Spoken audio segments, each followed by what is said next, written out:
Good evening, everyone. My name is Danny Papa. I serve the coalition as president of the board of trustees, as well as a member of the education committee. I come to you tonight as an educator and as a father. And this topic is extremely important and near and dear to my heart as a dad, first and foremost, of two, a boy and a girl, Gracie and Sammy. But it's also near and dear to my heart because from 8:20 to 3:20 every day for 7 hours, I care for 400 students. And I just know how important this topic is for us to discuss tonight. So I want to thank you all for joining us, for the parents who have joined us, for the educators that are here to discuss this extremely relevant and critical topic in relation to keeping our children safe. The way this is going to work tonight is we have an outstanding panel, four panelists that I'm going to introduce in a second. After the introductions, we're going to go through our discussion, which is around three big picture, large questions where our panelists are all going to weigh in. And then as they're talking, if you have a question, please put it in the chat. And then after we discuss our three big questions and themes for the night, I will then go through the Q&A and we will have our panelists answer those questions. And then at the end, we'll have a closure activity, and then we're planning to wrap up promptly at 9 o'clock. So again, thank you for joining us tonight. And I would like to get started with our introductions. So first, I would like to introduce Melanie Thompson. She serves as the Outreach and Advocacy Coordinator at the Coalition Against Trafficking in Women International. Melanie. Thank you, Danny. Good evening to you all. Thank you all for being here. As you heard, my name is Melanie Thompson. I work with the Coalition Against Trafficking in Women, which is an international organization that combats trafficking in women and girls. Separately, I am a survivor of domestic human trafficking. And this issue is super, super important to me as well, because part of my trafficking experience was online, where I had to often engage with a lot of the perpetrators. I was trafficked as a child, so this is definitely near and dear to my heart. But I've spent over 13 years advocating to combat this issue. So I'm happy to be here in discussion with you. Thank you, Melanie. We are so happy to have you here tonight. Next, John Michael Lander is a former Olympic diving contender, a sexual abuse survivor, and the founder of An Athlete's Silence. John Michael.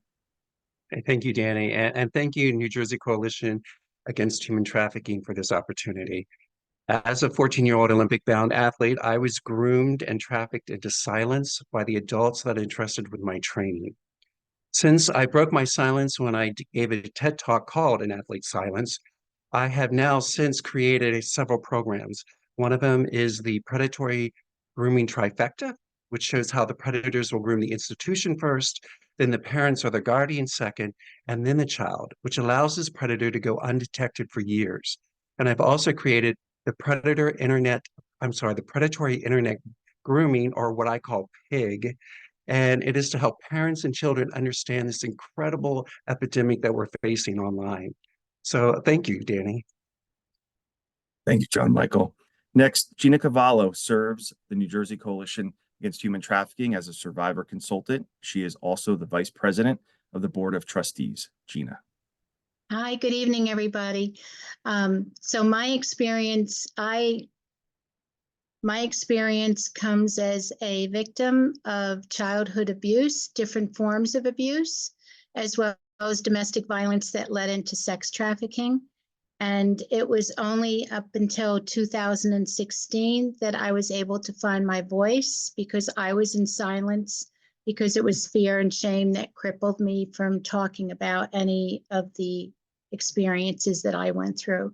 Today, I am a leader. I am an advocate as well as a speaker throughout the United States, and I speak a lot in schools, from middle schools through universities.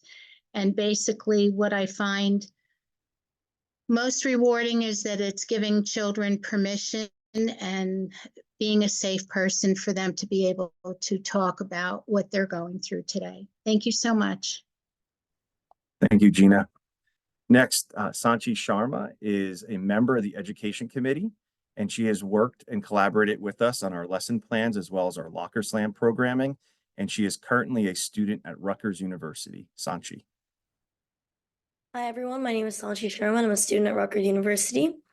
I'm studying psychology and anthropology on a pre-law track. My interest in this spawned from actually not only I lived in a hostile environment when I was young, but I also worked at a daycare which was full of children where I saw how abuse impacted their everyday lives in the kind of nuanced way or kind of hidden way they would talk about it. So I will be bringing like aspects of the societal aspect of like shame and stuff like that to the conversation today. Thank you, Sanchi. And we are happy to have John Pizzaro with us tonight. He is the CEO and founder of Raven, a 501c4 organization. John. Hi, thank you for having me. So Raven, we're trying to change things legislatively. Prior to Raven, I spent 6 years as the Internet Crimes Against Children Commander for the state of New Jersey, and actually wrote a lot of the framework for a lot of countries to handle online child sexual abuse. Thank you, John. So again, welcome to everyone who has joined us. As you've heard, we have such an outstanding panel of experts. And I am just so excited for you to hear from them. So tonight, our webinar is titled How to Talk to Children, right? How to Speak to Children. So to start, and where we want to begin, as we were planning for tonight, the panelists felt so strongly that communicating with children begins with a relationship. As an educator, I could tell you a firsthand experience that children want to be heard. And they want to be heard by a trusting an adult. Relationships, the trust is paramount to a successful relationship with children. As educators, right, we are trained the importance of building a rapport with our students, showing that we're interested, showing that we care, being that listening ear and a safe place for our children. So tonight, what I want to do is start with our panelists, and we're going to talk about the importance of relationships and the role that relationships play in keeping our children safe. So what I'd like to do is I'd like to begin with Melanie, and our question is, Melanie, what are some suggestions that you have to not only building healthy relationships with our children, but establishing open lines of communication that they could feel safe to talk to us about what they may be experiencing in an online environment, whether it's through a messaging app, an internet-based video game, or social media? Absolutely. Thank you. And to kick this off, I think I'll just keep it very simple. There are two main things that come to mind that I think are the most important to focus on when talking with children. One of them is to be mindful of shame when you're having conversations with your children.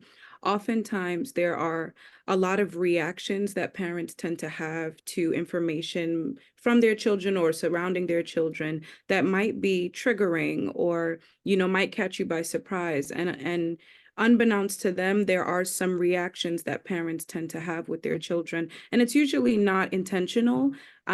But if your child comes to you with information that might be alarming, or if you find out, they have negative behavior in school, or they do anything that may be not maybe against the way that you raise them in the household, sometimes it's automatic for us as parents to go into a certain type of mode, maybe yell at the child or discipline them or shame them for that behavior. And I think one of the things that parents can do is take a breath and take a step back to process what's happening. Oftentimes, it only takes one time for a parent to yell or lash out or discipline them for the child to then begin to stray away and not want to tell the parents anything. And specifically in trafficking cases or in sexual violence cases, this is part of the reason why a lot of children tend not to tell their parents what's going on.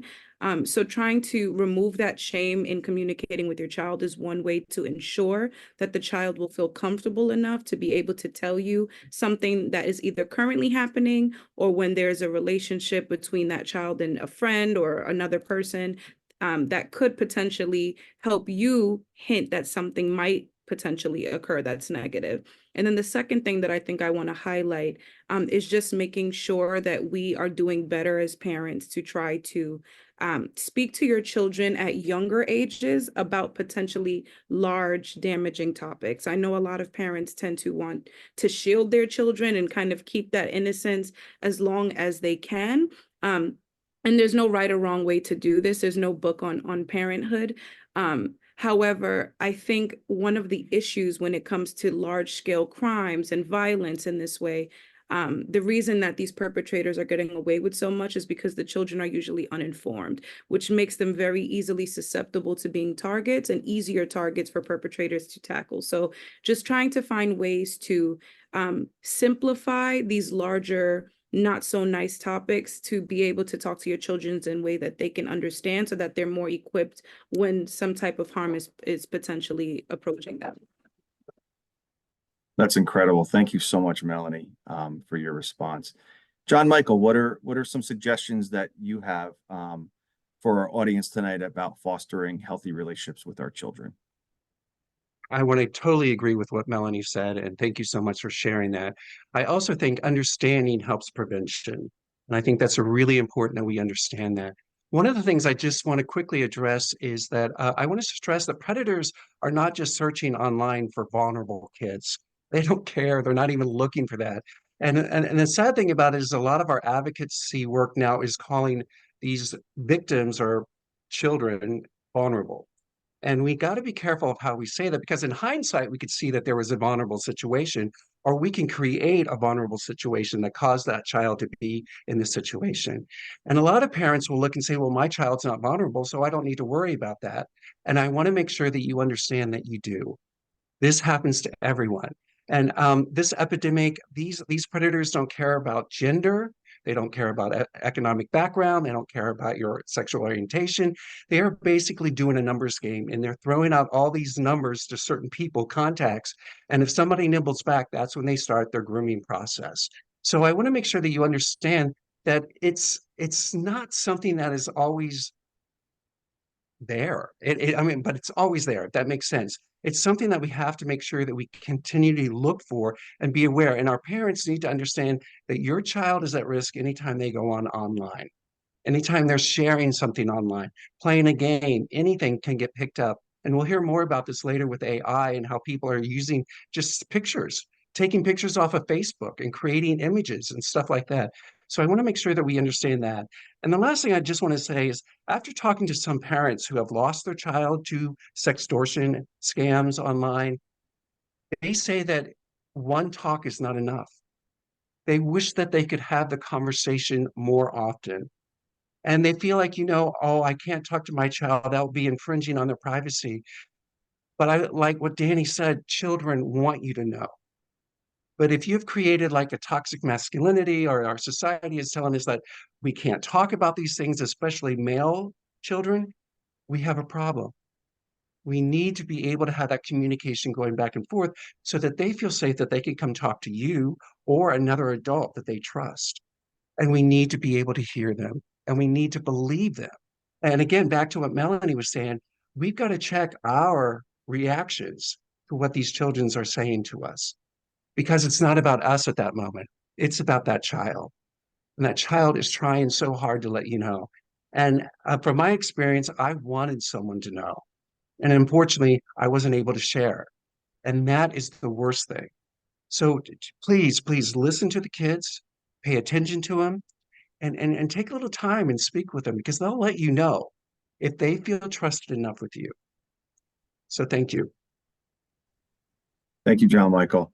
John Pizzuro, what are some strategies for fostering healthy relationships and communicating with children from your perspective?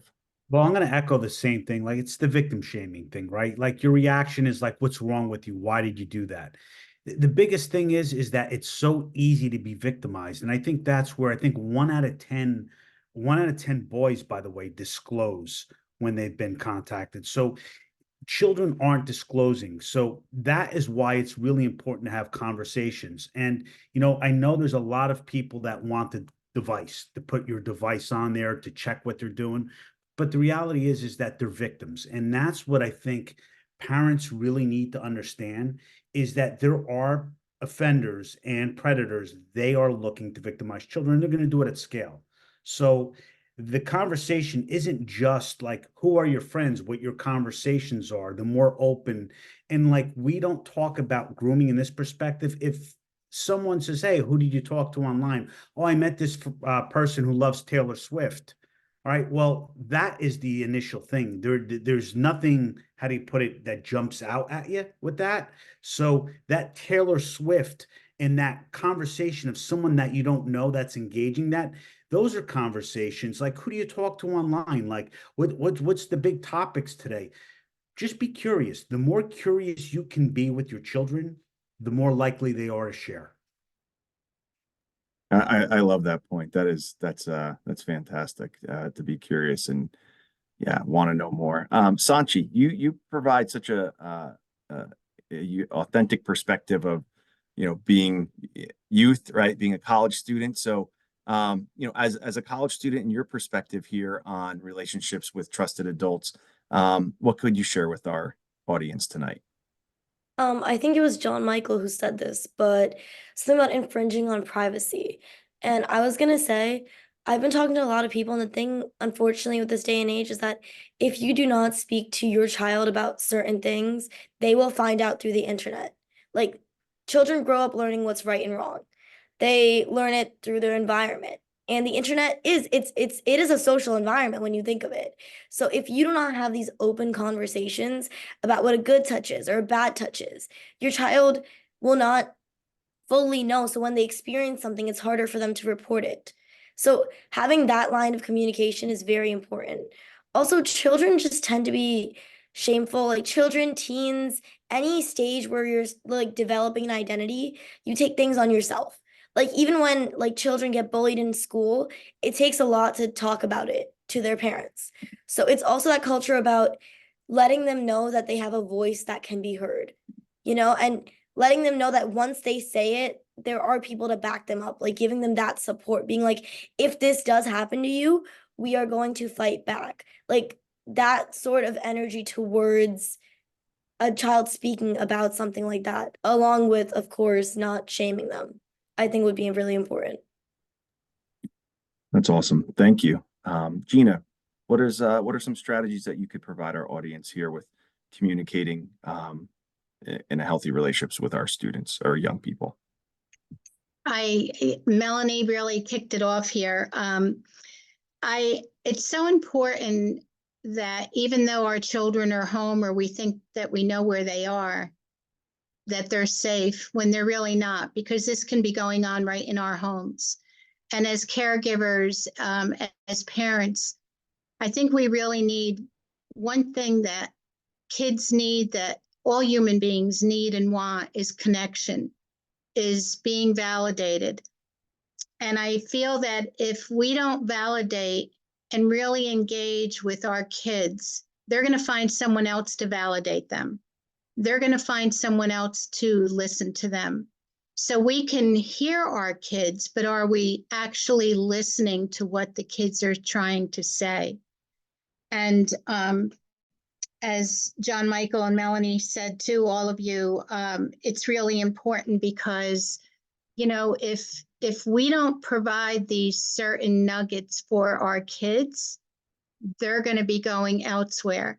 So one of the things that was really crippling for me and for a couple of close members of my family that had struggles online was, in addition to the shame, because as John Michael said, you're victim blaming, you're reshaming. So it's not just the shame though, but it's the fear. Because if we don't allow ourselves to be approachable, and know that my kid could come to me and not be afraid, they're going to go to someone else. They're going to find out what they need to find out online. They're going to be finding out, and how they're going to find out is more than likely they're going to find out from the wrong person, because they're going to have those qualities of feeling lonely, not feeling connected, not feeling safe. And they're going to have all those qualities, and they're just going to be like sitting targets out there in their own home or elsewhere. So I think it's really important that I know it may sound redundant and repetitive, but I can't emphasize it enough, because there's a very good chance that what happened to me, I would not have experienced if I wasn't afraid to go to the people that I should have been able to go to begin with, without being judged, without being shamed, without, okay, if I did say anything, okay, don't tell anybody else, sweep it under the carpet. So, having those components of fear and shame is crippling. It really is. And it takes away your voice. And so, yeah, I think it's really important that we be safe so people can approach us. Thank you. Thank you, Gina.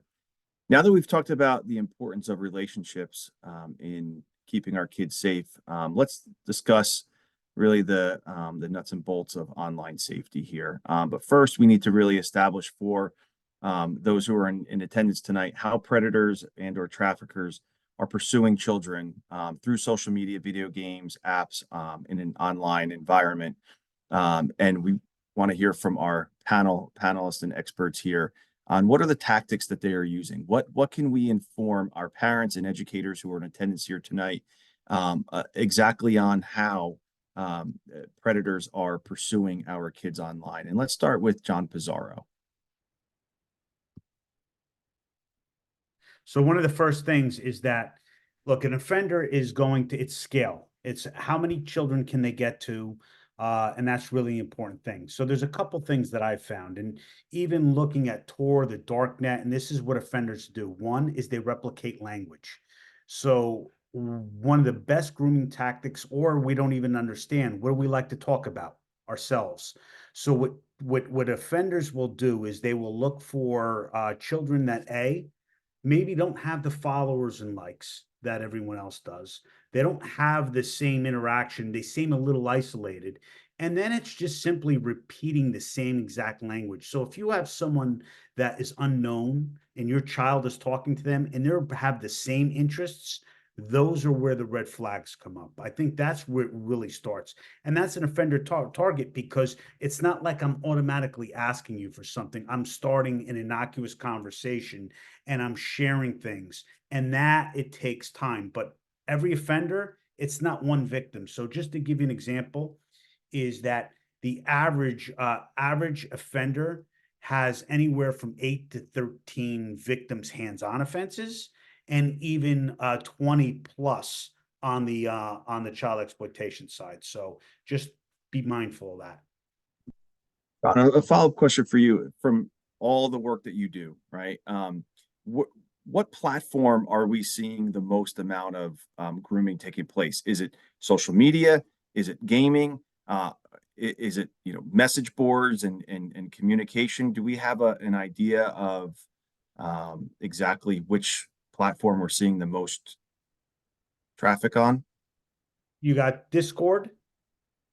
Discord is really big right now, especially in the gaming thing. There's no moderation. So anything, they're going to go to apps that don't have moderation. It really starts at TikTok and they get you to another actual app. So TikTok, that's where everyone else is. Instagram for sextortion, for example, because what's happening is algorithms are actually pushing that content to them. So those are the things to worry about. But Discord's a really big one because there's no moderation there. Great. Sanchi, what can you tell our audience about the tactics and strategies that traffickers or predators are using online to pursue our children? I think John mentioned this very briefly, but predators reach out to children who often feel as if they're not a part of a community already. So it's a lot of emotional tactics. It's a lot of, I accept you, I'm the only one who understands you. It's a lot about like validating the child into what they want to hear. Like even when we talk about like hobbies and stuff like that, it's to build mutual trust so that the child over time starts to believe everything the predator is saying, unfortunately. And like I talked to a lot of people in college, and the thing is, in college, you have time to process about what happened to you as a kid. So a lot of people are more vocal. And one of my close friends, they were part of the LGBTQ community, and they were on an online platform, and that's where they met their groomer. And that's exactly what happened. He reached out to them. He was like, "Oh, I understand you," and that was the only person that he felt like he could talk to at the time.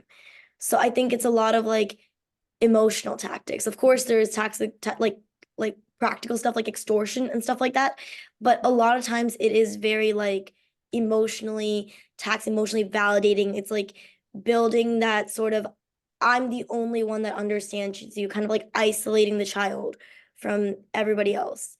Um, so yeah. Thank you. Melanie, what can you share with our audience about this question?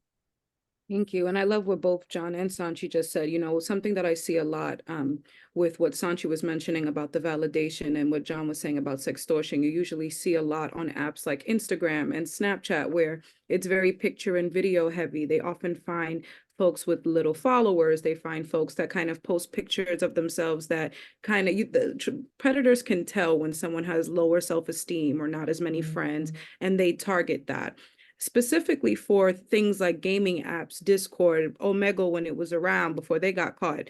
A lot of what you see in their tactics is one trying to, where there's less pictures and video profiles, they'll one try to, like John was saying, mirror the language. They find these young people on games. They find the games that interest them the most, and they'll open conversations with these strangers about the score and how good they're doing. And then they'll engage in some live games with them, usually through the headset, before they even before they even ask for video content or picture content. So it starts off usually with trying to befriend the child or young person via the game. The one thing to note about predators, specifically online, is that they usually play the long game. These are not predators like as you see in movies or on TV, where they'll go and physically grab you up and throw you somewhere. These are individuals who have nothing to do all day but sit there and build this virtual relationship with your child. So oftentimes on gaming apps, you'll see that they'll stay for weeks on end, a couple of months, get to know the child and their likes in the game.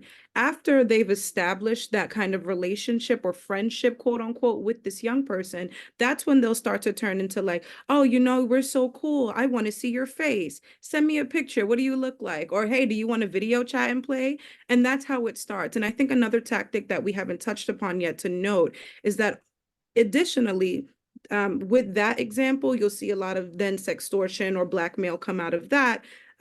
But separately, there are other young people who have unfortunately already experienced that level of sextortion or blackmail by these predators. And predators will use other young people who they are blackmailing to then groom and recruit other young people. So it's really important to note that you're not just looking, when you're monitoring your kids' game usage, you're not just looking for, say, a virtual friendship with an older adult and your child. It could also be the relationships or friendships that your children are making with other young people who are strangers, who might in fact be at the mercy of another predator that has them in control as well. So that's also something to look out for. Don't assume because the person is young that they are not also involved with this somehow. That's a fantastic point, Melanie. Melanie, you mentioned Omegle, and any other panelists feel free to weigh in. Maybe you could just explain, what happened with Omegle and why it was shut down. And, I think another thing that we should also consider here in this discussion is that there are a number of apps, right, that parents may never have heard of before, right? Omegle, Kick, John mentioned Discord. That may be part of our conversation here, that as parents and educators, our students are they're well aware of the newest and latest apps, right? Where we may not be, right? So then how do we overcome that as well? So maybe we could weigh in a little bit on what happened with Omegle, because I think it's a very interesting point and story tagging on to what we're talking about here. So I don't know if anyone would like to weigh in on that quickly about Omegle. Well, I could just say this from an offender standpoint. Look, the apps are anonymous, so it shares for you to basically want you to share things because it believes you're anonymous. And that's where really the danger comes in. And that's where all these apps, I can mention Whisper, Scout. I mean, it's not the app so much, it's where people are. There's Blender now, which is like Tinder for kids, for example, where you can be 10 or 11 and it geolocates you specifically to people in your neighborhood. So if I'm 11, I sign up and it puts me around with 11-year-olds. But the idea is everything has a geolocation and you're sharing it. So now if I'm an offender, very easy for me to pretend to be 11. And now I know where all the 11-year-olds live, right? So that is I think that's the crux of it. So I think it's really important to understand is that these apps are going to change. And like I said, be curious. We would do internet safeties, and I would say, like, the kids, I'm like, hey, I bet you can't stump me. Give me an app. I bet you I could tell you I heard of it. And they're like, this app or this app. And I'm like, oh my God. And then I'm downloading the app and trying to find out about it. But yeah, I think those are the things. You're always going to have that. And I think that's the challenge. Let's say TikTok gets shut down, there's just going to be another platform. So I think people need to understand that. And it's the behavior, it's not the actual tech. Mhm. If that makes sense. Great. John Michael, you weigh in on this question about the tactics that are being used to pursue children Yeah. online. Definitely. I just want to echo what John was saying there too. And there are apps out there for parents to protect, they think, their child. But we've got to also realize that children are a little bit more advanced than some of us older people, and they can work around those things and figure out how to disarm them. So keep that in mind. I also want to share and look at a certain group of children. The FBI in January said that the largest group of children that are being targeted for sextortion are males, from the teenage males. And we have seen that this is happening a lot, and we can see that it can happen within 3 hours. We have seen where these predators have connected with these male teens. They present themselves as maybe an attractive girl, and they have this conversation, and within 3 to 6 hours, they've gotten a picture of the child, and then they blackmailed him, and then they sextorted them, and then they start to encourage that they have to pay a certain amount by a certain time. Pressure and pressure and pressure these guys. First of all, now the guys can't go around and tell anything because they're embarrassed, they're ashamed, which is what Sanchi has talked about. And they're also don't know how to go to their parents. How do I tell my parents I was having sex talk online with a strange girl who I've never met, but she was really hot? And so it's just these kind of things that we need to keep in mind about, and we have to open up that dialogue so that they can feel safe to come talk to us. And they don't have to take care of everything on their own. We're here to help. Another thing I want to just talk about real quick is we are seeing, or I say Interpol says that a third of the sex pictures that are being passed around are happening within our schools, between our students. And Wow. only 15% of parents know that the child is doing online. And more than 90% of parents are not aware that their child may have shared an explicit photo. So if your child shares an explicit photo or a nude or a provocative image, even if they're in their underwear or an erotic story online, they can be brought up on charges of being guilty of producing and distributing child sex abuse material, or CSAM. Even if they thought it was funny or it was a joke, or, oh, I only did this for my boyfriend, or I only did this for my girlfriend. Everybody's doing it at school. It's no big deal. It is a big deal because it's being looked at as a crime.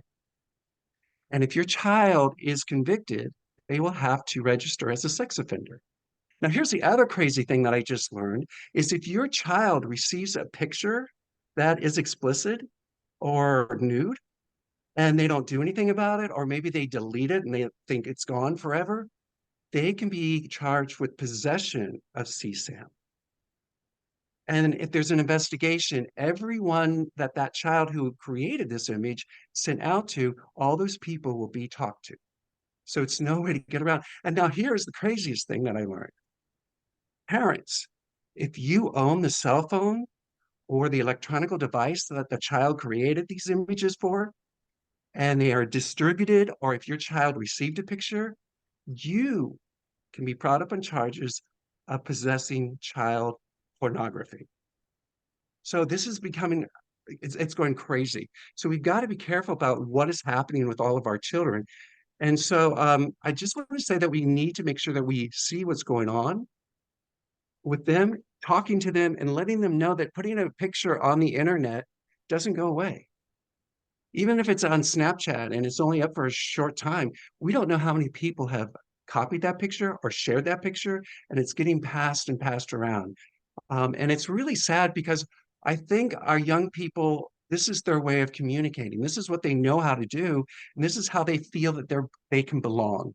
I think that's another thing we need to address is children want to belong to something, and they don't realize the ramifications of how this could ruin their lives for the rest of their lives. And the last thing I want to share is that we are discovering that many predators are using children under the age of 18 as mules, just like Melanie was saying, to distribute CSAM. And these predators are paying these kids either in money or gifts. And also, that's another way how Melanie was saying how they recruit other kids into the fold. And predators are hoping that the law enforcement will go a little easier on a child than it would be if they were an adult. So those are just some things I wanted to share to think about and percolate about, because it's not just happening with predators outside of our houses or in other countries, it's happening within our school systems as well. Wow, extremely powerful, John Michael. Thank you. Gina, Thank you. what are some strategies and tactics that you'd like to share with our audience here of parents and educators? I feel that there's so many fake IDs, so many fake profiles. But I also feel that there's a responsibility that I feel needs to be enforced or needs to be advocated more for the tech companies. Even with parents' involvement, teachers' involvement, trying to steer kids away from these apps. I don't feel that tech companies are held accountable as they should, and there's nothing really in place to safeguard these kids. So because this happens in so many ways and comes in so many forms, I have a distant relative that had shared with me that she basically went online and she met this guy, but he wasn't using a fake profile. And it turned out that she learned that they were going to the same school, the same college campus. So they connected, and him and his friends started inviting her and her friends to parties. And they pretty much lured her into the hell of trafficking. And so there's so many different ways and so many different forms that it comes in. It's this epidemic, and it's like if you try to control it here, it's popping up here. If you control that and fix that, it's happening here. So, and as you said, John Michael, it's like, they're smart. I hate to even admit it, but and kids are even smarter than us because we are older. And the predators are smart. And so, I think at the end of the day and at the beginning of the day, kids want to be connected. They want to be valued. They want to be heard. And they want to be loved. And they don't want to be rejected. They want approval. And who do you want approval from is mostly from the people that are supposed to love you. So I think taking that all into consideration should just be some food for thought for us to think about being that safe and approachable person and also to know, what the child isn't saying, through their body language, being able to pick things up and giving that child or the kid at any age permission to say no. Many adults don't give kids permission to say no. Or, your uncle just gave you a gift and you said, thank you. Is that all you're going to give him? Aren't you going to hug him? Aren't you going to kiss him? And so if the kid is squirming and saying, feeling shy and say, I don't want to, it should be okay as long as they're being respectful. It was funny, but I was with my daughter's son the other day, and I had to really pay attention, and it caught me, and I was so proud of him. He's 8 years old, and we went into the supermarket and I only needed 2 items. So I didn't even grab those small baskets. I just walked in with 2 items to get. It's in a very nice area. And next thing you know it, I'm picking up more than 2 items and I'm by the produce department, but the carriages are maybe about a little more than 500 feet away from us. So I said to him, would you like to get me a carriage? And he turned and he said to me, no. He says, I'm not feeling comfortable going by myself. And I looked at him and I was like, wow. He said, do I have to go? And I said, of course not. I said, you want to go together? We'll go together. And he was like, sure. And it just reminded me again of, because he was right in my sight, but still he felt uncomfortable. And I not just needed to hear him, but I needed to listen and validate that he was telling me no because he felt uncomfortable. And so I think it just reconfirmed to me again about, that kids, when we say like everyone needs to be heard, survivors need to be seen, right? We've talked about that all the time. Survivors need to be heard. Survivors need to be seen. But all people need to be seen. All people need to be heard, especially children too. Thank you, Gina. And thank you to our attendees who are putting questions in the chat. We will get to those after our next question here. So our final question for our panelist is, okay. So what can we do as a community at large to prevent this from happening? Now that our audience is aware of the threats that are online facing our children, what advice can we recommend to our panelists of parents and educators? For this question, we are going to start with John Michael. What are some strategies that parents and educators could put into place? We established, right, healthy relationships, open line of communication, creating that sense of belonging and care. But beyond that, right, maybe from a technical standpoint or from a digital standpoint, what are some things that we can do to prevent this from happening and ensure the safety of our kids? This is such a tough question. I just want to put that out there right now. And it's really, thank you for letting me go first on it. As a community, I think we have to have these discussions about the internet and even about pornography.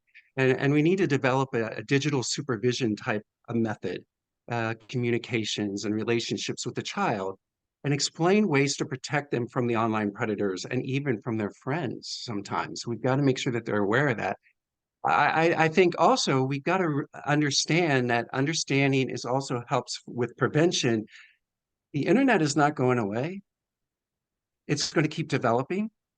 John talked about AI a little bit, and I hope he can talk more about that. That is developing fast. The predators on the dark web are like 3 steps to 5 steps ahead of us, and we're always playing catch up with them because they're developing. And what they're doing is they're actually sharing manuals on how to groom children online. There's actual manuals that they're being passed around. So there's like even groups that they can talk about, oh, I did this way, and I did that way. They're ahead of us.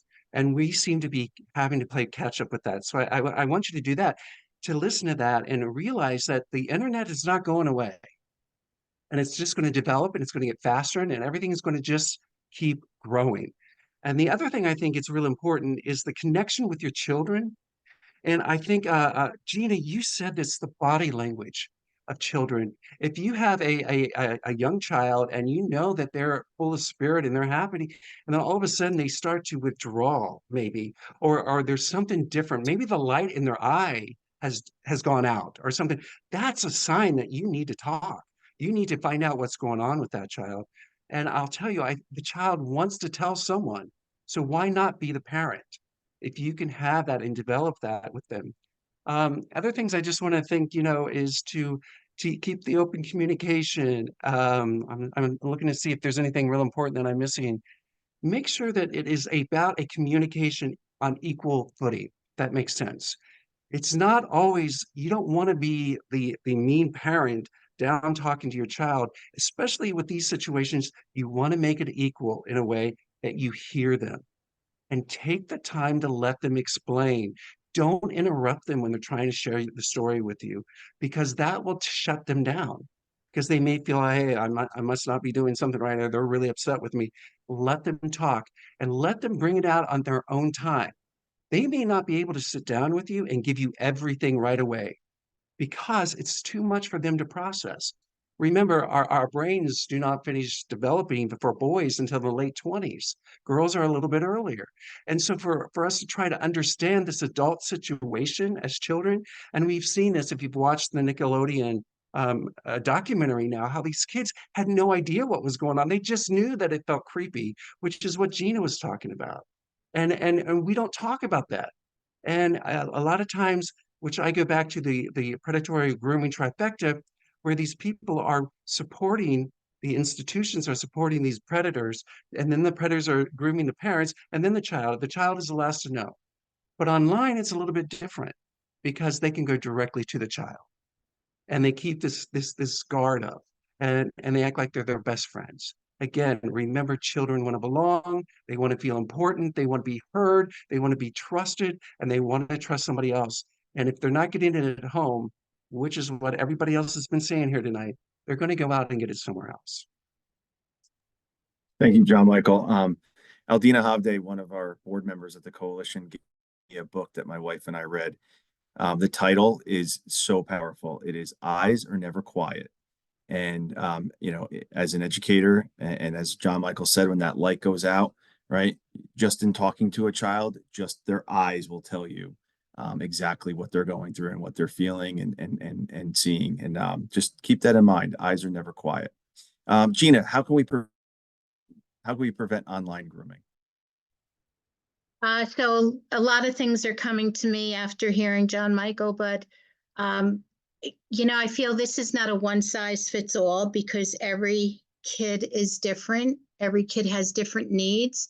And as awesome as parents can be, or they can try to be, I think parents also need to be careful, because I hear it more and more that they think that it's okay when their kids are going to someone's house, and they just assume it's okay because, hey, it's Daniel. Oh, you're going to go to Daniel's house after school, and they think it's okay because Daniel's in Peter's class.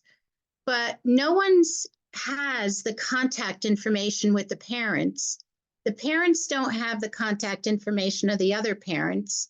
Sometimes Daniel and Peter may have made those plans without the parents' knowledge, and they're doing their own thing. So I feel that the adults also need to communicate amongst each other to know, oh, are you going to be home? Who's going to be home? I heard of situations where parents aren't even home after school, but yet the kids are bringing other kids to the house at a very young age. And not blaming the parents, but this is, kids are going to try to do whatever they think they can get away with doing. But I think it's not one size fits all. And I have to say that being online can have its benefits. However, I also believe that there needs to be mechanisms in place. There are some mechanisms that people can put in place. Also locations to know where your kids are, at least until that child can demonstrate they're making good choices. You know, you can have a 10-year-old that's going to make better choices than a 14-year-old. But I think each child needs to be dealt with in a different way without, of course, shaming or belittling the child with the other. You don't want to, you know, cause divide amongst each other. But I think I love what the police are doing now, too, because the police had this reputation of the bad guy being the bad guy. And, you know, they're looking people look at the police like they're bad, and they're not all bad. They're not. They're trying to protect. They're trying to provide safety for community. And I see how police are trying more and more to build a community, and they're trying to get involved more with kids. They're going to schools, they're teaching kids. They're trying to extend that hand. And I'm seeing it more and more. But I think as parents, as caregivers, as teachers, because teachers play an extremely pivotal role, as police officers, I think instilling respect versus fear is very important. We don't want kids to fear people. We want to be approachable. Using discipline versus punishment for having an individual, having a kid to be accountable for something, a choice that they made that may not have been in their best interest. They could have hurt them, harmed them, or harmed someone else. So if it's something where someone is hurting someone or getting hurt, you do want to discipline your child, but you want to do it without the punishment. So there's a difference between punishment versus fear. And like we all have been saying, be approachable, be that safe adult or the caregiver, and use empathy and compassion. Empathy and compassion are going to go such a long way. And I feel that when we empower kids to be leaders versus followers, that's going to go a long way. It's kids feel. I've seen it with kids when they're given that, that pat on the back of encouragement, they're going to want to do it more because they're going to want more pats on the back. They're going to want more feeling like, wow, good for you. You did great. So we need to encourage. We need to be our kids' cheerleaders. But yeah. Thank you, Gina. John Pizzuro, how can we prevent online grooming and keep our children safe? All right, so I'm going to give you something that it's non-preventable, because at some point, so you need legislation. So part of the thing is the tech companies. That's really where it starts with, because there's no moderation, there's no age identification, identity verification. So there needs to be a tech component to that, and safeguarding from the tech perspective on that regard. And that's where legislation comes in. Now, I think, like talking about AI can be used for good. It also can be used for bad. Challenges is what it's trained. So what happens is in machine learning with AI, and just so everyone realizes, everyone's app and profile, I could take everyone on here. I can give an AI program to what you say, how you say it, train it to know every single thing that you do or say, mannerisms, and then I can replicate it and repeat it. So that is where the AI danger is going to get to. Like there's the case in Westfield, which the mom actually testified in an oversight hearing a couple of weeks ago about the 13-year-olds that actually took an image and then shared it.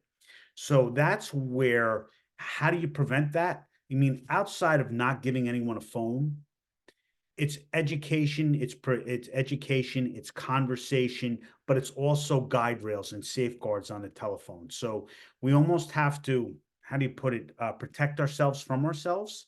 So, and the only way to do that is within the actual app. So, for example, like here's one bill that we're looking to do. We're going to call it the Parental Empowerment Act. Every time, everyone who has a phone right now, it knows how old you are, right? So we want the individual apps to do that. It's easier that if I have an iPhone and I give it to my child, and my child is 10 or 11, and they download Snapchat, and you have to be 13 to be on Snapchat, right? So I download it, I lie, and then say, hey, I want to be on Snapchat. All of a sudden, the phone says no. Think about it as a bouncer going into a bar. They don't take your information. You can either get in or out. So that is where I see the preventative piece, because we're losing the battle. We've lost the high school battle. We've lost the middle school battle. So we have to get to the grammar school battle. And I think, look, you guys are educators much more so than me. So you have a good pulse on what's happening in the schools. But I think we need to have those guardrails in there, because, I think that's part of the prevention process. John, what do you mean by moderation? So right now, because there's so many people online, at one point, if you went back 5 or 6 years ago, you would actually have a physical person looking at individual posts and then actually moderating it and seeing what's happening and then reporting it.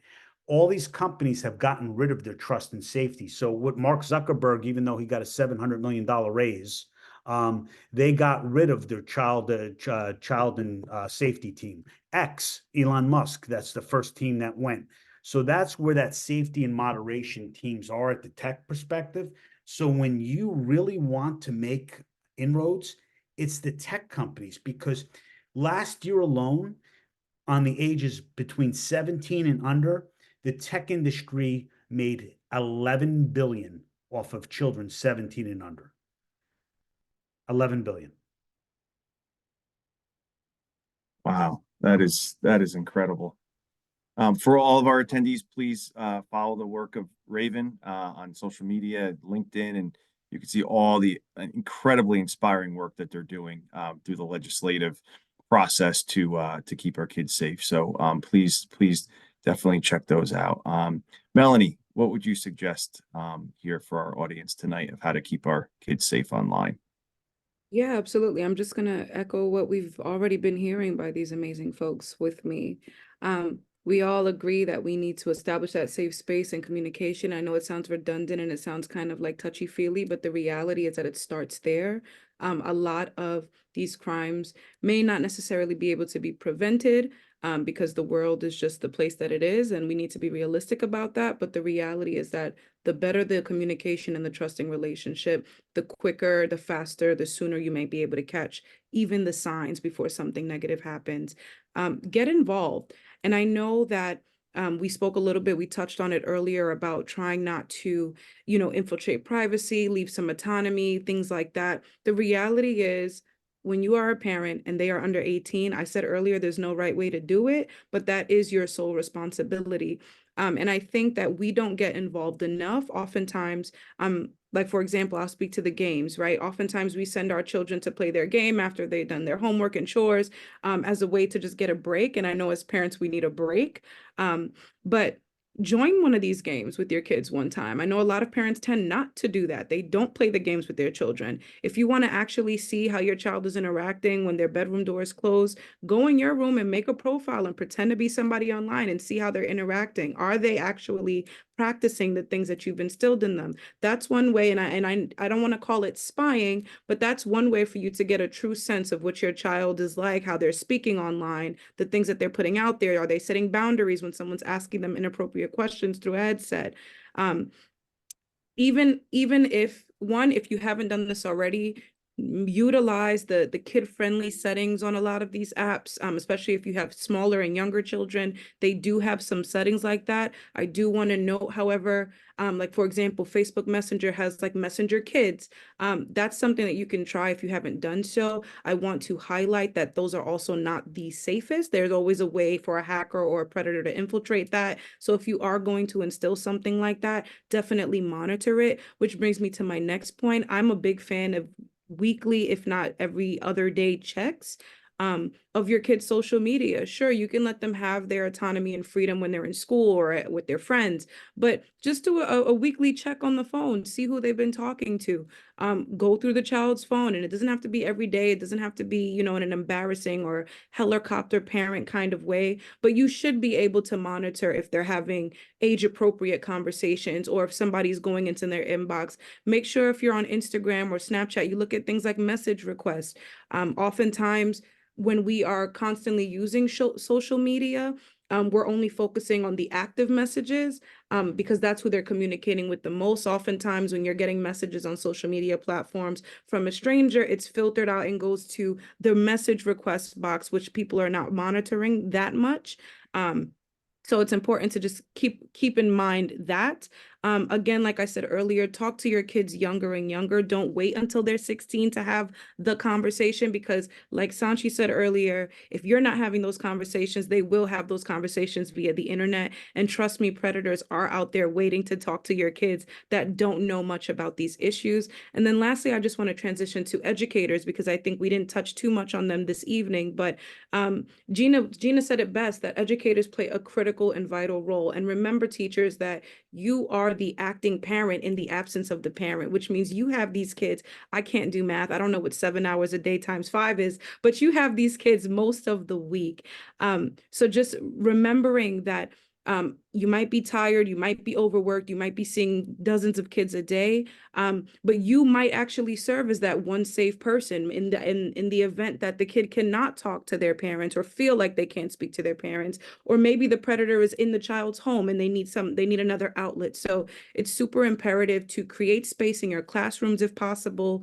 And if you don't have the time in the curriculum to create space in your classroom to allow these children to speak, then even just, I think for me, it was really helpful when someone just let it be known, like, listen, I'm not your parents, but you guys can come to me for anything, leaving your lunchtime open if possible, or creating some after school or after class time to let your students know that they can come in and check in with you. And you also take note of the signs. If you see the light in their eyes disappear, if you see them more withdrawn, like John Michael was saying, than usual, especially one of the biggest signs is seeing if you have a student that's usually straight A's or straight B's and now they're dropping to D's suddenly. Check in with your students and be just as active as the parent. And then, later on, once you further understand the consequences, like John Michael was talking about with, CSAM, and if these children or these teenagers are spreading this type of material, if once you educate yourself on what those consequences could be if caught, then you can then pass on that information to your students. And the same goes for parents. The more that you know yourself, the more that you can pass on to your child. And I just want to end by saying, for teachers specifically, try to educate yourself on different cultural practices as well. You might have a range of diversities in your classroom. And the one thing about predators is that they tailor how they groom and recruit individuals based on the communities they come from. So if you have a demographic in your classroom that is predominantly one way, also educate yourself on the cultures and demographics of the other students to ensure that they're not falling marginalized and part of that vulnerable population of folks who are getting kind of overlooked because of where they're coming from. Wow, Melanie, such pearls of wisdom. I learned so much from you right there. Thank you Tried so to rush much. all of that really No, quick. that's incredible. Thank you. Sanchi, what advice can you give to our audience for keeping kids safe online? I'm coming at this from a different angle. Like Gina said earlier about holding tech companies responsible. I in my life have, for me, it's TV shows, movies, whatever is driving popular culture. So an excerpt. I grew up in India, like in middle school, and there was a show online called Pretty Little Liars. And even though that show had a student-teacher relationship in it. And I remember growing up and I remember believing with my entire heart, I was like, this is okay. This is absolutely fine. Like, it sounds absurd. But me and my friends in India completely at the ages of 12 to like 14 believed that was okay. And in the event someone had reached out to us who was older at that age, I know none of us would have been able to be like, oh, shoot, this is not okay. This is not normal. Like, we learn a lot, even aside from the internet, we learn a lot societally. And this is just kind of things I've heard in this conversation. One thing is like social stigmas, like girls that are too mature go for like you could go for an older man, like societal stigmas. You need to break those down too. Like, you could sit with your child and watch what they're watching and even critique it. Media literacy is a huge thing. And that also factors the conversation of toxic masculinity. I have a lot of like it's actually I'm a woman, but I'm surrounded by a lot of guys. And the rates at which a lot of these guys have disclosed to me about abuse when they were young, and it's crazy because that's not represented in reporting statistics. And I don't even blame them because some of them come forward and the reception is, it's still in, like, I remember I was watching Shameless the other day, and that show is not about perfection. I get it, but like, this is the only example I can remember. And somebody disclosed abuse, and the person was like, I mean, was she hot? Like, it's this whole different energy towards male survivors. And I think it's breaking down what your kid watches, what your kid learns. Yes, we are progressing. But even in this day and age, like I know at the daycare when I worked, kids ask me, they were like, "Oh, are you and your boyfriend together? Like, what's going on?" And the questions were getting more and more intrusive. And I'm like, "What are you guys learning this from?" And they were like, "Euphoria." I'm like, you're 11. You are 11. Like, these shows do not emphasize consent. They do not emphasize a lot. And I'm not villainizing the shows, but I'm saying make sure your child not only, like, I know we talked about everything else, like being there for your child, but I think media, knowing everything that they consume, especially TV shows and movies, like especially what's cool in this day and age, making sure your child doesn't think that's something like, because everyone wants to be older, you know, thinking that like what the kids do in Euphoria is what you need to do in high school. That's not everyone's experience, you know? And I don't want kids growing up thinking that. So you as a parent, it's okay to get involved. It's okay to do things like even watch Euphoria when your child is older or critique, but it's about critiquing and making sure that they don't learn the wrong things from these shows. Because you can't, for me, it's they're not held responsible for the effects. Thank you. Thank you so much, Sanchi. Okay, so we're going to take a few questions from the audience here, and there's some really great ones. The first question I want to throw out to the panel, and this is going off what John Michael was saying earlier about parents being brought up on charges for owning the phone that their child, is in possession of CSAM. Is that in every state is the question. Do we know? John Pizzuro, you're on mute. I'm sorry, yeah. So no. Okay. Now, I could tell you this, in 6 years, we never charged a child with a child. It's in statute. So we usually look like the age specific, like if it's a 14 versus 14-year-old or a 13-year-old with a 15-year-old, they're not getting charged. If it's like a 16-year-old with a 6-year-old or a 7-year-old, then they're getting charged. So it's really discretionary at that point, because it's age specific. But I have yet to see, in my experience, that a parent get charged with that. However, there is how do you put it, a groundswelling of making the parents responsible for what's happening with the child. Because even if you look at the one case in Michigan where a child killed another child, they actually charged the parents. So I think that's where it starts stemming from. Right. Did you have anything to add to that, John Michael? No, I totally agree with what John said. And my information came from criminal defense attorney and former prosecutor McPherson. That's where I learned all of this from. And so, again, I think every state is doing their own thing about that. And I don't have any other answers on that. So I can't validate or not. Okay. I think this is a really great question, and I'm actually curious about this myself. What guidance do you have for parents who use social media like Facebook and Instagram? Do you have a stance on reposting pictures of your family and or children? I know for my wife and I, everything we have is private that we post our kids on. So even in that sense, right? If my Instagram profile is private, if you look at my profile, 90% of my pictures are my kids, right? Any guidance around that, even when the profiles are private? I just have one thought on that. I don't think I have a one size fits all answer because it's a lot of moving parts. I'm very pro the private setting for sure. I'm definitely pro having close friends, but again, anything on the internet is infiltratable. I do think, however, the one thing that I would suggest, I think it's unrealistic to say like live in a box because that's the only way we're going to all be safe forever. If you are going to post pictures of either your children or your family photos, I would always suggest either not including the location. I know oftentimes when you go on family vacations or family holidays, you add where you are, even if it's not the exact address, as I think John Pizzuro was talking about earlier. There's geolocation just easy for hackers to figure out where you guys are. So either don't put the location on those photos, or if you are going to put a location, say for where you guys went on vacation, I always recommend posting the photo after you come back from that vacation if you want to then show where you guys took a trip to, just being mindful of things like that. May I add something in here real quick? we had a situation here in Ohio where the predator drove around the neighborhoods and looked for signs outside of houses of parents putting out, "My child is a wrestler champion," and the name of the child. And then they went back and looked up on Facebook to find that child. And that's how they connected. So there's something about that too. I mean, how far can we go, and where do we get to celebrate our children out in public and stuff like that? Or do we have to go in that bubble? And I think that's just the craziest thing I ever heard was this person driving around and finding names of high school students. Hmm. Wow. Any other thoughts on? I'll just say this, as far as like the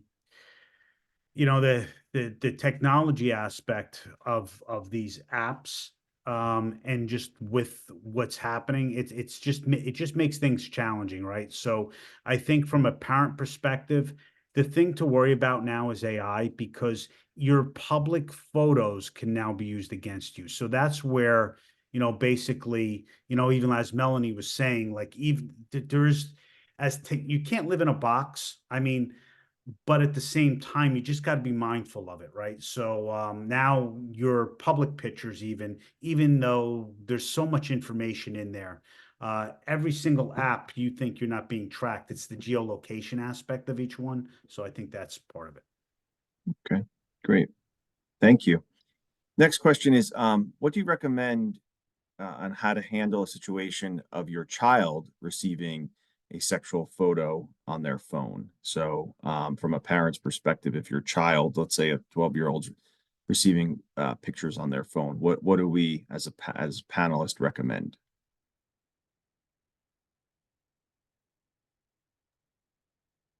Well, one is to have the conversation with your child, who, what, when, and where. It depends. Now, if it's within that school system, it might be good to even engage that school. I would. I mean, you being the principal of a school, I'm going to engage with the school there. Even a school resource officer might be actually a good tool in that respect, because the challenge is you want to mitigate it, right? And you want to make sure that the child, again, if it's a child victim, let's say they shared the 12-year-old now, and now that 12-year-old has been exposed. So what kind of support is that child going to get too? I think that's the other aspect, right? Even from a guidance counselor, because I think there's a lack of, that child is a victim in that sense, because they've been victimized. So I think it's really important to make sure that they have the resources within that too as well. Yeah, that's a great point. When we've had situations like this, work very closely with our juvenile detective within our local police department. Most local police departments have juvenile detectives that should be informed. I feel immediately of situations like this, as well as all of the resources that a school could provide. Right, so we have a lot of state agencies and partners that we can recommend for in-home counseling, as well as the resources that our guidance counselor and our school psychologist could provide within school. So that's a great point, John, that using the resources that schools can offer. But again, we've worked very closely with our juvenile detectives when we've had situations that occur like this. I just want to Any add other- one other thing with that. Yeah, real quick. You both, I love what you just said. And I think what's really important is I want parents to realize that if they don't act or don't do anything and just hope that it goes away, it may not. And if you then become a bystander and you're just letting this, continue to grow. And I think the best thing is you want to help the child that was exposed, and you also want to help the child that is actually passing the pictures along. That child needs help as well, because that's not a normal thing, I don't think. Or maybe for our generation, it may not have been normal, but that's something that we needed to discuss and talk about. And again, discussing and learning and teaching is what we need to do. Yeah. I also want to add in, I feel that the parent will also learn from the child. And I think that's super important. And that's validating the child, like, the whys. I don't feel that there could be enough communication. There's no such thing as too much conversation. And I hear way too many caretakers or parents say, "Oh, only I wish I could have spoke to my child more. I wish I could have done something more." Communication is what we can do, because it's better to be safe than sorry. When it's too late, it's too late. And then we have the should've, could'ves, and would'ves. So this is the time. The time is now. And when we feel something, when we see something, when we hear something that's off, whether it's in the body language of our child, whether it's something we overhear, it's okay to gently address it without aggressively addressing it and putting the fear of God into them. That's not what we want to do. We want to walk alongside of them. We don't want to walk behind them or throw them to the wolves. They're learning as we're learning too. Great. Thank you, Gina. Another question here. I think maybe Sanchi could weigh in on this as well. Being a college student, is a member of our Speakers Bureau asked, that oftentimes in speaking with high school students, students feel as if, they're invincible, right? That nothing's going to trick them, right? They're not going to be tricked online. How do we get past that thinking in our young people that it's not going to happen to them, or they're not going to fall victim to some of these tactics we talked about tonight? So this is perfect for me because I was in high school like a year ago. So I know that mentality where you hear a word and you're like, that's not, no, I'm too, and then when you're in college, you go out in the real world. And that's when it hits you. And I'm like, oh God, But the thing is, high schoolers don't understand like what words actually mean.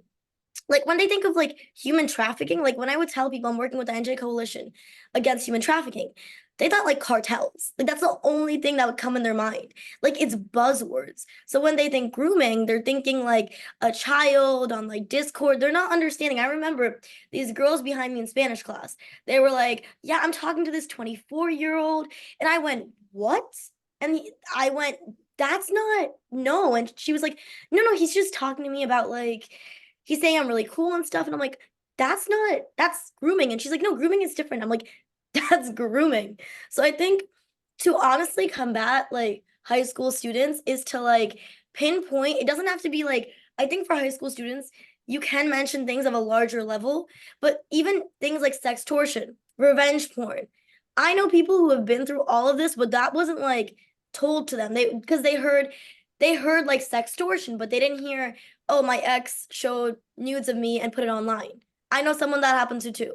Like to hear specific examples of like things like that, like examples of revenge porn in the sense where like, I don't know, like somebody you're dating shows your nudes to someone. Or for grooming, especially being like, if you are 17 and a 24-year-old, a 23-year-old, a 22-year-old is reaching out to you, that's grooming. Like getting to that level and pointing stuff out to that level might help, in my opinion, because that's what I can think of. I can jump in here actually. Sanchi, I love your response. I do a lot of trainings in high schools and middle schools, so this is something that I face very often.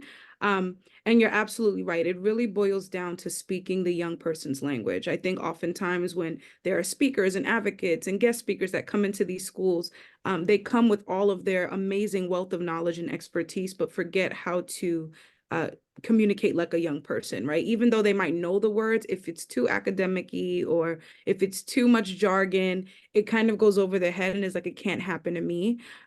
So I think the three things that I've seen work in trainings of mine have been, one, doing role plays. It almost always works depending on who I'm speaking to. And usually I do so with the help of another student in the classroom. So I would take a student to the side and then like come up with a scenario that's very relatable to them and then act it out and show those hard to reach students how they can easily end up in this situation. So I'll use those students in the scenario and show, oh, you see what you did there? You actually got groomed and like recruited, right? So that's one tactic that I've used that has worked. Additionally, like Sanchi was saying, using real life examples, and not just real life examples, but finding examples from their actual experiences. So saying like, you know, can I have your permission to look through some of your messages, or tell me about this 24-year-old guy that you're dating, right? Like dating. What I find is that it really hit them the most when I would speak on something that they relate to, and then they're like, oh, I didn't know. I thought that was just regular, right? I know for a lot of teenagers, in the teenage category specifically, one of the things that we see a lot in exploitation with teenage girls is often being sought after and groomed by older men, and not even older like 15 and 50. We're talking like 15 and 19, 15 and 22. And the in my community, you know, the biggest thing that we hear is, or that we believe is, oh, it's just because I'm mature for my age, I can hang out with the older folks, right? The reality is it's not that. So it's really just about trying to find ways in the classroom or in a school setting or in a youth setting to be able to reach them the way that they would understand. Because once you start throwing out grooming, trafficking, recruiting, they've already tuned out. They're on TikTok, right? Like, so it really boils down to speaking their language, helping them to keep their attention by using examples that relate specifically to them. I'd like to also add on that. Sure. Most of the places I speak are schools, from middle schools to universities. And you would think because I'm older that it would be much more unrelatable. But the audience with kids are my most relatable audiences. They are so engaged. They can relate to more than I even realize. You can't hear a pin drop. And some of the teachers will say, well, you might have some disruptions because some kids are like this and some are like that. I have to say, I've always had kids that are so respectable, and they just relate. And I think it comes back to when a survivor comes in, it brings the message to reality. So no matter what they're saying, this can never happen to me, or it doesn't happen in our backyard, and I can't relate, or anything else, bring a survivor in. Same thing, sometimes you see these, some kids, they go to jails and they have these ways of bringing kids to jail. You know, you want to be a wise guy? You want to be a bully? Come on, you're going to go to jail and see what happens to criminals. Sure, John, you can relate to more of this, where they take kids and there's a certain program and they bring them to jail for the day to talk to a criminal. And they come out of there and they see things through a different lens. So, yeah, I would say this is why it's very important to have survivors involved when doing something, because it really does bring it home. And Wincy Terry Bryant, too, she has Traffic Jam. She does an outstanding job as well in schools, because she has actors that, role play, just as you say, Melanie, and every audience, they can relate to that. So. Great. Thank you, Gina. So in closing, we're going to go around to our panelists. And what is one thing that you would like our audience to take away from this entire discussion tonight? What's one takeaway? We'll start with Melanie. Just everything I've been saying. Create a safe space, communicate. Don't think it's too touchy-feely. It's necessary. Get involved. Talk to them where they are, and make sure that you are learning just as much as you want them to know. Awesome. John Michael, what's one takeaway for our audience? One takeaway I think everyone needs to do is to listen to their instinct and their gut, both the parents and the child, so that you can start trusting that instinct that there could be something going on, and follow that instinct and ask questions and continue to learn, like Melanie said. But we have that feeling. And I think if we can teach our children to follow that, they may be able to express what they're doing. And remember, the last thing I want to say is that victims sometimes do not know the right words or know how to explain what's going on. That's why you need to really listen and pay attention and watch their body language, like Gina said, because they don't know how to formulate what they just experienced. Great. Sanchi, what's one takeaway that you like the audience to have tonight? I think this happened to me when I was actually listening to everybody else. never think like you just know, like you're like, oh, I know enough about this. There's always more to learn. There's always more to challenge yourself with. And by doing that is how we're all going to learn how to communicate, learn more about how it works. So I think that's one thing I learned. And I think that's one thing, except for everything about, that we've already said. Never think you know enough. Keep learning about this, keep engaging with your kid.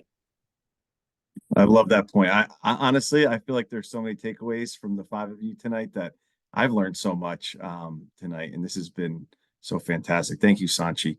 John Pizzaro, what's one takeaway for the audience tonight? So think about this, right? Danger.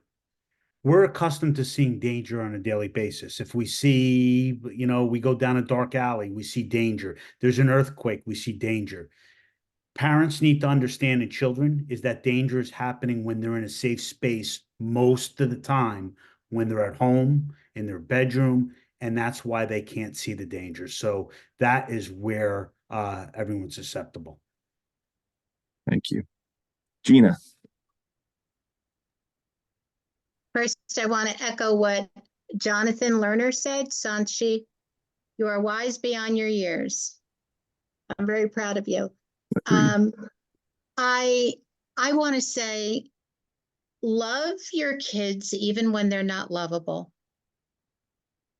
Give them the gift of love and patience and engage with them, because as all of us said, if we don't, someone else will. I love that, Gina, the power of unconditional love, right? So in closing, I want to just give a takeaway that I actually learned from John Pizzaro. He said to me about 2 or 3 years ago when we were talking about this topic, he said, I want you to think about a playground, and would you bring your little girl down to a playground where you knew adults would talk to her and pursue her, right? Absolutely not, right? What mother, father, educator would do that? Bring their child to a playground where they knew adults would be pursuing them. And the point he was making was the internet is that playground, right? And for our parents and educators on this call tonight, I want you to really think about that. When he said that to me, it left such a lasting imagery in my mind, that the internet is that playground where adults are pursuing our kids. And we need to be very mindful of that. So I want to thank Melanie, John Michael, Gina, Sanchi, and John Pizzaro for giving up your time this night and spending an hour and a half with us and our audience, and just sharing your lived experience, sharing all of the experience that you bring, from all of your perspectives and backgrounds. We believe that education is prevention, and you gave us an enormous amount of education tonight. Education is prevention, and that's how we're going to combat this this awful crime that is coming against our children. So I want to thank you. I'm humbled to be part of this panel and to speak with you this evening. And thank you to all of our attendees. We really appreciate you taking time to be with us tonight. Thank you. Please, actually, I should mention also in closing that we're going to be sending a follow-up email that has a web page with a number of tips on there that we will be providing through our coalition website. So I want to thank Kate Lee for putting that together and for putting the infrastructure of this call together tonight as well. So thank you to everyone. Have a great evening and be safe. Take care.